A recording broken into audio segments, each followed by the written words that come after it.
당연히 올해도 예측 가능하게 준비할 수 있다는 내용들을 말하고 싶었던 겁니다.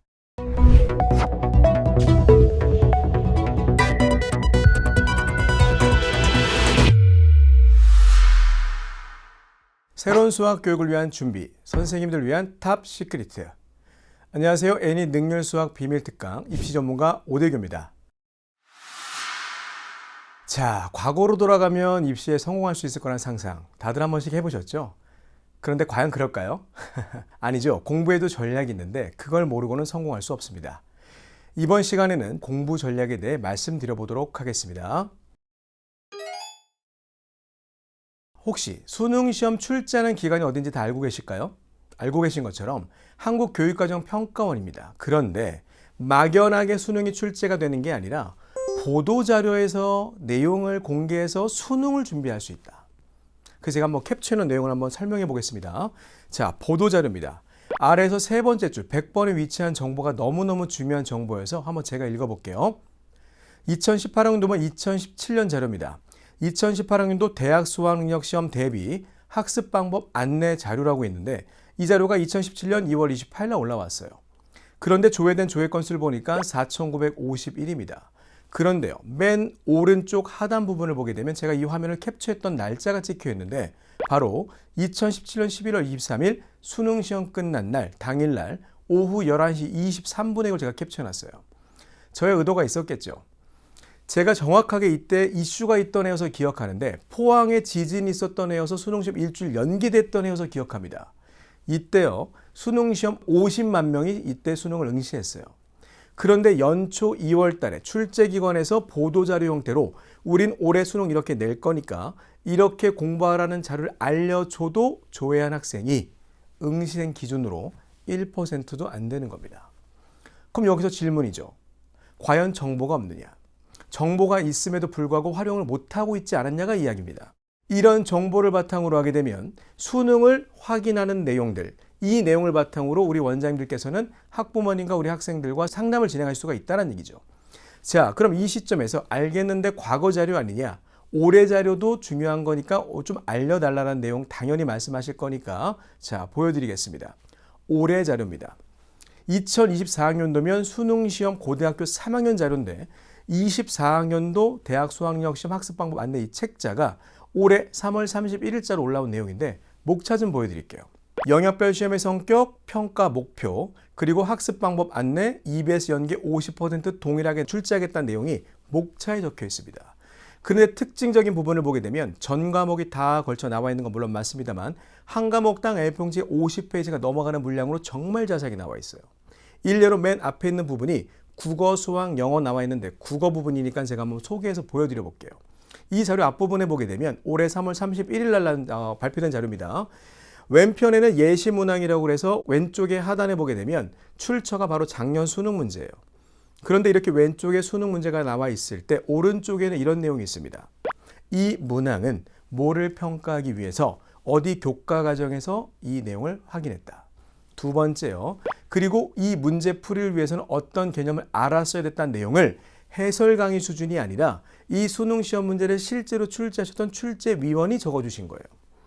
어디 기관에서요? 수능 출제하는 기관 평가원에서 발표한 자료. 제가 한번 첫 줄만 읽어보겠습니다. 이 문항의 정답을 찾기 위해서 이 문항 수능 문항이에요. 바로 전년도. 이 자료는요. 올해 수능을 준비한 학생들에게 필요한 자료고요. 그런데 내용을 보게 되면 1문단에 따르면 내용, 2문단에 따르면 내용. 그래서 이 내용을 쭉 끊임없이 쭉 읽어서 맨 마지막 보니까 따라서 정답은 2번이라는 내용이 올라와 있는 겁니다. 누가요? 이 문제 출제하신 분이요. 어디서요? 수능 출제 기관에서. 근데 비단 이게 국어만 있을까요? 그렇지 않다는 거죠. 국어, 수학, 영어, 사회과학 제2외국어까지. 수능 시험 문제가 출제되는 내용들의 전 영역의 전 내용이 다 이렇게 책자로 발행이 돼서 매년마다 공개가 되고 있는 겁니다. 자, 요 내용을 연결선상에서 그러면 EBS 연계율 실제로 50% 똑같이 출제되었나? 이게 또 핵심적인 내용이 될 수 있겠죠? 자, 보게 되면 실제로 요 보도자료는 작년 수능 시험이 학생들이 시험 보고 있는 오전 10시에 평가원이 수능 출제 기간에서 올해는 어떻게 냈다는 걸 기자회견을 하게 되어 있는데 그때 발표된 자료를 좀 볼게요. 현재 우리 학생들이 풀고 있는 국어 문제 몇 번 문제를 우리는 EBS 연계교재 어디서 연계 출제했다. 몇 페이지 몇 번 문제. 동일한 방법으로 수학 문제 몇 번 문제를 우리는 EBS 연계교재 어디서 출제했다. 동일하게 영어 문제 몇 번 문제를 우리는 EBS 연계교재 어디서 출제했다는 내용을 실제로 수능시험 당일 오전에 기자회견을 합니다. 그런데 수능시험 당일날 이 내용 알려주면 안 되잖아요. 입시를 준비하는 입장에선. 그런데 너무 참 다행스럽게도 평가원 수능 출제 기관에서는 11월 수능에 앞서서 9월달과 6월달에 모의평가라는 걸 봅니다. 올해도 볼 거예요. 6월달과 9월달 모의평가를 보게 되면 그때 나왔던 자료를 바탕으로 11월을 예측하면서 방향성 있게 준비할 수 있잖아요. 그래서 바로 작년 자료를 좀 보여드릴 겁니다. 자, 보면 작년에 6월 9일 날 봤어요. 자, 질문 한번 더 해볼까요? 6월에도 50% 연계 출제되었을까? 국어입니다.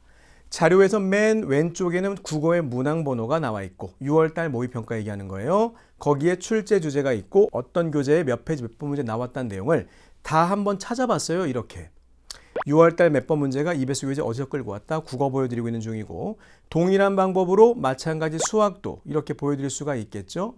6월달 문제가 EBS 연계교재 몇 페이지 있는 문제가 딱 나왔다. 동일한 방법으로 영어도 마찬가지 확인할 수 있겠죠. 수능의 전 과목을 다 확인할 수 있다는 겁니다. 그렇게 되게 되면 이 내용을 요약 정리해서 이런 책으로 만들 수 있을까요? 없을까요? 작년 6월달 겁니다. 이 내용 바탕으로 해서 9월달도 보여드릴게요. 9월달도 이 동일한 방법을 할 수 있겠죠. 왜냐? 수능 출제 기관에서 발표한 자료니까. 그러면 6월달에도 이 자료가 확인이 됐고 9월달에도 확인이 됐는데 작년에는 9월 모의평가를 8월 31일 날 봤습니다. 그리고 앞서서 수능 출제 기관에서 연초 2월 혹은 3월 달에 학습 방법 안내 나왔고 6월달 모의평가를 통해서 EBS 연계 50% 정말 나오는 거 확인됐고 문항수 기준으로 9월달도 확인됐고 그런데 수능시험은요. 9월 한 달 남아있고 10월 한 달 남아있고 11월 절반 남아있으면 2달 반이 남아있는 거예요. 지금 고3 기준으로. 그럼 저는 2달 반 동안 뭐 할 수 있을까요? 있는 자료 바탕으로 6월 9월 나왔던 자료 바탕으로 학습 방법 안내 책자를 바탕으로 이런 책자를 준비할 수가 있겠죠. 수능 예상 문제. 수능 시험에 출제되는 주제는 이미 정해져 있습니다. 그리고 학습 방법 안내에서도 올해 뭐가 나온다는 것도 공개되어 있어요. 그러면 이런 맥락이 비단 작년 자료 보여드렸으니까 작년만 이게 가능했을까요? 그렇지 않다는 겁니다. 이 내용을 바탕으로 하게 되면 당연히 올해도 예측 가능하게 준비할 수 있다는 내용들을 말하고 싶었던 겁니다. 제가 수능 예상하는 정보가 총 3가지가 있을 때 학습 방법 안내 보여드렸고 EBS 연계교재 지금 말씀드렸고 마지막 기출문제 정보를 바탕으로 하게 되면 작년 데이터 보여드리고 그 전에 데이터를 보여드리면 올해 방향성도 이해하면서 공부 전략을 짤 수 있는 겁니다. 자, 하겠습니다. 제가 수능을 예상한 자료 마지막 자료는 바로 기출문제입니다. 수학의 3년치 데이터를 보여드려 볼게요. 자, 21수능 올해 2020년에 시행된 겁니다. 6월 달에 이 문제가 나왔습니다. 그리고 9월 달에 이 문제가 나왔어요. 그럼 생긴 거 동일하죠? 그럼 이 문제가 11월 수능에 나왔을까요? 안 나왔을까요? 평가원이 발표한 대로 6월 문제, 9월 문제는 11월 수능에 동일하게 나옵니다. 보여드리면 실제로 수능에 이렇게 동일하게 나왔는데 문항 번호의 위치까지 한번 확인해 보겠습니다. 6월에 12번, 9월에 14번, 수능에 15번. 자, 그럼 연결선상에서 22수능 보여드릴게요. 자, 9월 달에 이 문제가 나왔습니다. 그러면 6월, 9월 문제가 똑같은 출제 주제로 수능에 동일하게 나오니까 나왔겠죠. 그런데 나온 건 당연한데 제 눈에는 너무 똑같아서 그런데 다른 부분 한번 찾아봐 주시면 고맙겠습니다. 너무 똑같아서 당황하실 수가 있는데 제 눈에는 맨 마지막 줄이 단어가 좀 달라 보입니다. 왼쪽 9월 달에는 주머니, 수능에는 바구니, 주머니가 바구니 정도. 맨 끝에 9월 달에는 끝부분에 꺼낸다 나와 있는 게 수능에는 넣는다. 그럼 우리 인간적으로 같은 문제 맞잖아요. 그런데 9월 달에 응시했던 학생들이 2달 뒤 수능을 동일하게 볼 거니까 이렇게 똑같이 나왔다면 정답률이 높아져야 하는 거 아닌가요? 그런데 정답률 정보 한번 보면 깜짝 놀랄 수 있는데 오른쪽 윗부분 좀 보겠습니다. 9월 달입니다. 9월 달에 이 문제가 출제됐을 때 정답률이 73%였어요. 그런데 2달 뒤 똑같은 문제가 나왔습니다. 그런데 전국의 수험생들이 확률 통계 선택했던 20만 명 넘는 친구들이 도대체 무슨 심경의 변화가 생겼는지 수능에는 정답률이 7%예요. 이상하잖아요. 이 부분을 정말 우리 선생님들과 정말 오랜 시간 동안 고민해 봤습니다. 근데 답을 찾은 건 딱 하나밖에 없어요. 9월과 수능이 무슨 차이가 있었기에 전국의 수험생들이 이렇게 응답이 달랐을까? 모집단은 동일했을 텐데. 찾아보니까 9월 달은요. 객관식이어서 정답률이 높았다면 수능엔 주관식으로 갑자기 난이도가 확 내려갑니다. 똑같은 출제 주제, 고등학교에서 배워야 되는 주제는 정해져 있기 때문에 출제 주제가 정해져 있다. 근데 난이도는요. 객관식이냐 주관식이냐 갖다 나오고 있다고요. 그게 수능입니다. 근데 이 수능이란 부분이 비단 고등교과만 이럴까요? 중학교에서도 마찬가지 난이도 조율을 이런 방식으로 할 수 있을까요? 이게 제 화두였어요.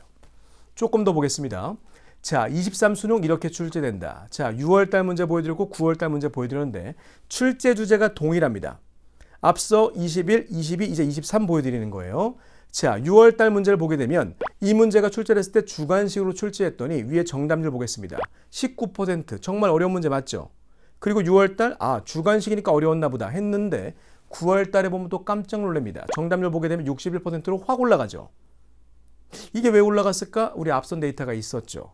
객관식이었나? 역시나 객관식이었어요. 그러면 자, 놀라운 게 있습니다. 수능 바뀐 지 올해로 3년차 2년 누적 데이터가 있죠. 22 수능에서는 객관식을 주관식으로 내서 난이도 조율을 한다면 바로 작년에는 주관식을 객관식으로 내서 난이도 조율을 하고 있는 겁니다.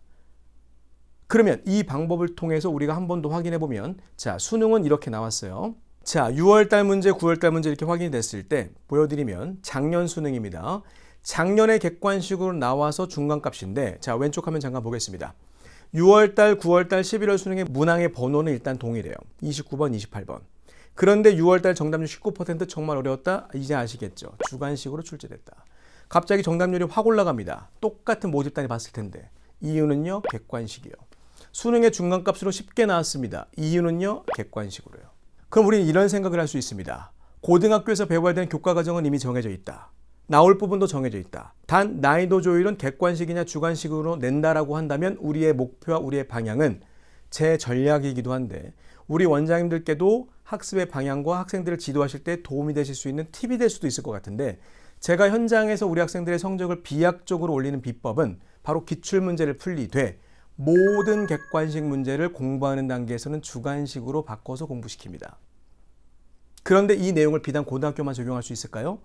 중학교, 초등학교라고 하더라도 주관식 문제, 서술형 대비 문제를 현재 우리 학생들이 공부하고 있잖아요. 그 방법 그대로가 실제 수능에서도 난이도 조율하는 노하우와 방법이라면 이런 커리큘럼으로 지도하신다고 한다면 하나의 또 아이템이 장착될 수 있지 않을까 하는 내용으로 실제 수능 분석이라고 하는 부분들을 제가 좀 보여드린 겁니다.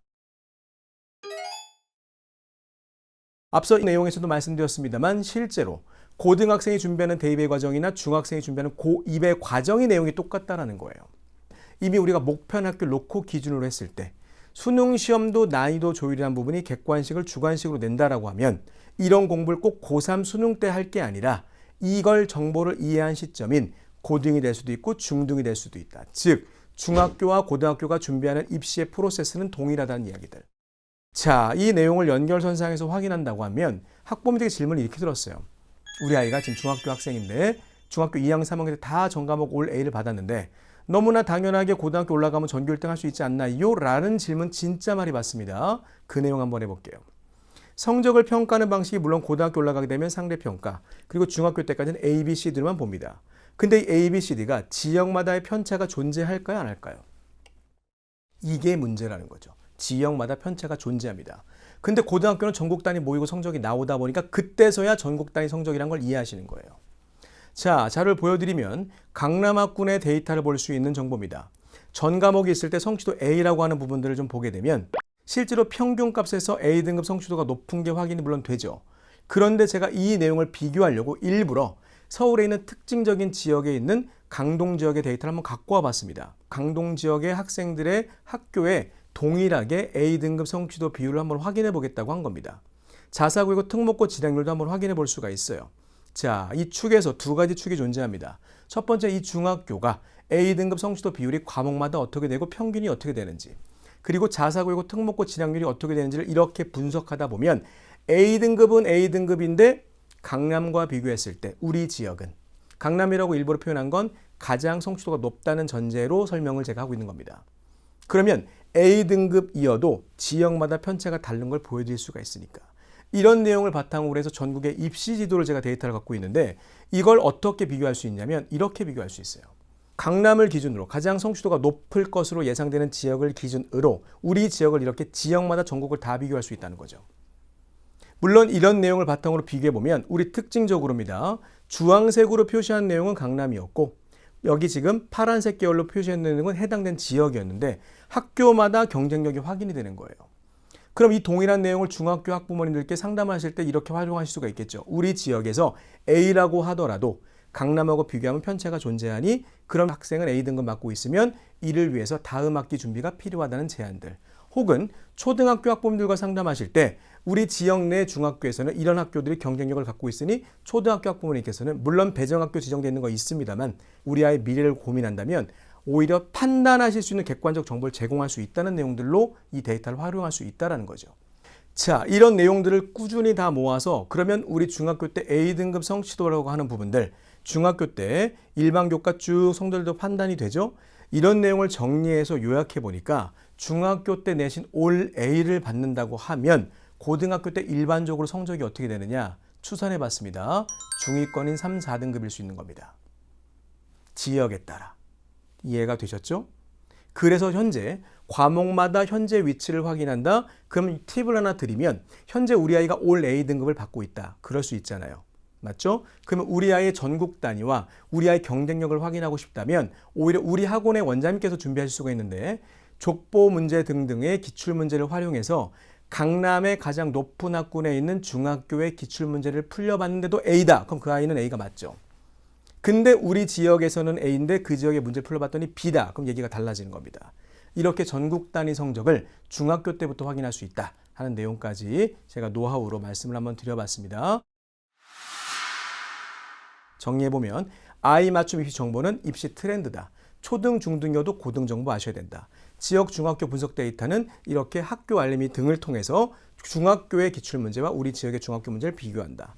맞춤형 학습 관리는 취약한 부분들을 우선적으로 선택해주고 그 노력이 가능한 성적 변화가 가능한 부분부터 공부를 시키겠다. 그리고 마지막에 초등, 중중의 입학 결과 데이터는 실제로 매년 공개되는 자료들, 학교마다 공개되는 자료들을 확인해서 우리 지역에 특화된 정보들을 우리 학부모님들께 지속적으로 제공하는 과정에서 우리 지역에 우리 학원만의 차별적 경쟁력을 확인할 수 있는 그 노하우들까지 학부모님들께 상담하실 수 있는 리스트 4가지를 지금 공개해 말씀드렸던 겁니다. 이렇게 제가 준비한 내용들 다 말씀을 드렸고요. 이 내용을 바탕으로 우리 지역 내에서 가장 차별성 있는 오히려 경쟁력 있는 입시 정보력으로 현재 우리 원장님께서 지역의 맹주가 되셨으면 좋겠습니다. 이상 마치겠습니다. 고맙습니다.